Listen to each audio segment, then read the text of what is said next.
আমি আশা করি রেস্টুরেন্টটা যেভাবে পথ দেখাচ্ছে এভাবে যেন এই দেশটা আরো সুন্দরভাবে এগিয়ে যায়। আমার কান্না পায় যে এই মানসিকতা এই যুবকদের মাঝে কে ছড়ালো। আমরা একটা জিম্মির মধ্যে ছিলাম, এটা যেন দূর হয়ে যায়। এ ধরনের আলোকিত মানুষ আমরা চাই, আলোকিত মানুষের দ্বারাই দেশ পরিচালিত হোক। এই সরকার পতনের আন্দোলনের যে বিষয়টি, এটি কিন্তু জনগণের দীর্ঘদিনের পুঞ্জীবিত আশা ছিল। হিংসা নয়, শান্তির জন্য আমরা বসবাস করতে চাই। অন্তর্বর্তী সরকার যিনি আসছে ওনার কাছে আমাদের একটাই দাবি থাকবে, দেশের যেরকম পরিস্থিতি চলছে, রেস্টুরেন্টটা যেভাবে পরিচালনা করতেছে দেশটাকে, যেমন রাস্তাঘাটে আমরা যেরকম চলাফেরা করতেছি, এরা আমরা যখন রাস্তা দিয়ে হাঁটি আগের মতো যেভাবে উল্টো রাস্তা দিয়ে আমরা হাঁটতেছি, ওরা আমাদেরকে পথ দেখা দিচ্ছে আমাদেরকে ফুটপাতে হাঁটার জন্য। বাহ, অনেক সুন্দর লাগতেছে আসলে যে বিষয়টা। আমরা যাতে করে প্রত্যেকেই সামনের থেকে এই উদ্যোগ নিয়ে যাতে আমরা ফুটপাত ব্যবহার করি, রাস্তাঘাট সুন্দরভাবে ব্যবহার করি, আমরা জেব্রা ক্রসিং ব্যবহার করি, ফুটওভার ব্যবহার করি, এবার আমাদের জন্য সুন্দর। ঠিক অবর্তকালীন সরকার যে ক্ষমতায় আসছেন বা উনি যেভাবে দেশ চালাবেন, ইনশাল্লাহ আমি আশা করি রেস্টুরেন্টটা যেভাবে পথ দেখাচ্ছে এভাবে যেন এই দেশটা আরও সুন্দরভাবে এগিয়ে যায়।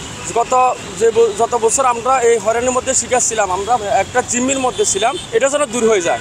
আলহামদুলিল্লাহ, ইনশাল্লাহ এই দেশ সুন্দর হবে। আমরা জনগণ ইনশাল্লাহ এই দেশটাকে সুন্দর রাখার চেষ্টা করব, অবশ্যই সুন্দর রাখার চেষ্টা করব। আমরা অত্যন্ত তাৎপর্যের সাথে লক্ষ্য করলাম ছাত্রদের বৈষম্য বিরোধী আন্দোলনটি এক পর্যায়ে সরকার পতনের আন্দোলনে রূপ নেয় এবং এই সরকার পতনের আন্দোলনের যে বিষয়টি, এটি কিন্তু জনগণের দীর্ঘদিনের পুঞ্জীবিত আশা ছিল। এই আশাটি যখন বাস্তবায়িত হলো তখন দেখলাম লক্ষ কোটি মানুষ ঢাকার রাজপথে নেমে এসেছে। আমি 1971 দেখেছি, 69 দেখেছি, কিন্তু এইরকম ব্যাপক অংশগ্রহণ জনগণের আমি কখনো দ্বিতীয়টি দেখিনি। এবং আমার কাছে একটা প্রত্যাশা, ডক্টর ইউনূস অত্যন্ত মেধাবী মানুষ, অত্যন্ত গুণীজন, অত্যন্ত সৎ এবং ভালো মনের মানুষ। তার দ্বারা এ দেশের সেবা জনগণ যদি নিতে পারে, আমার মনে হয় আমরা একটি সোনার বাংলা শুনে আসছি, সেটি সোনার বাংলা হিসাবে রূপ নিতে পারে। কারণ ছাত্রদের মাঝে এবং তরুণদের মাঝে অনাচার, দুর্বিচার, দুর্নীতি এগুলো যে নেই তার প্রমাণ আমরা ছাত্রদের সমস্ত ঢাকা শহর ঝাড়ু দিয়ে পরিষ্কার করতে দেখলাম।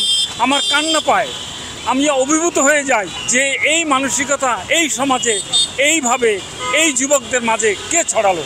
এ ধরনের আলোকিত মানুষ আমরা চাই, আলোকিত মানুষের দ্বারাই দেশ পরিচালিত হোক এবং হিংসা নয়, শান্তির জন্য আমরা বসবাস করতে চাই। সংবাদ, ফিচার ও অনুষ্ঠানের জন্য ভিজিট করুন সংবাদ প্রকাশের ওয়েবসাইট এবং যুক্ত থাকুন ফেসবুক পেজ ও ইউটিউব চ্যানেলের সঙ্গে।